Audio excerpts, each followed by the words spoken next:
అందరికీ నమస్కారం. లక్ష్మీ గణపతి జ్యోతిష్యాలయానికి స్వాగతం సుస్వాగతం.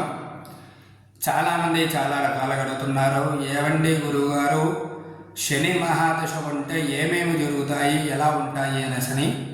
వాళ్ళందరికీ కూడా ఏమిటంటే, శని మహాదశ మొదలైనప్పుడు చాలా కష్టాలనేవి వస్తూ ఉంటాయి. కొన్ని పనులు జరిగే ఉంటాయి, జరగన ఉంటాయి. అలాగే కొంతమంది మరి శని మహాదశ మంచిదే కదండి, మరి తొందరగా పనులన్నీ పూర్తి అయిపోతాయి అనేసి చాలామంది అడుగుతున్నారు. కానీ ఏమిటంటే, ఒక రాశి చక్రంలో లేదా నవాంశ చక్రంలో శని గనక మేషరాశిలో ఉండి సూర్య చంద్ర కుజ గ్రహాలతో కలిసి ఉంటే కనుక ఆరోగ్యరీత్యా కానీ, లేదంటే శత్రువులు రుణాలు రోగాలు కానీ, లేదా మనశ్శాంతి కానీ ఇలాంటి సమస్యలు వచ్చే అవకాశాలు అయితే ఉంటాయి.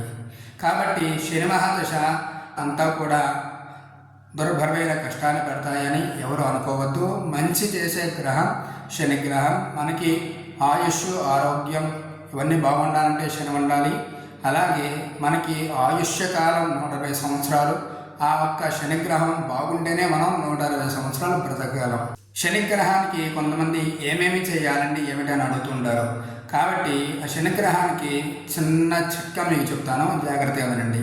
ప్రతి శనివారం కూడా పొద్దున్నే స్నానం చేసి, తలమించి స్నానం చేసి, శుభ్రమైన ఉతికిన బట్టలు కట్టుకుని శివాలయంలోకి వెళ్ళి అక్కడ శనిగ్రహం ఉంటుంది.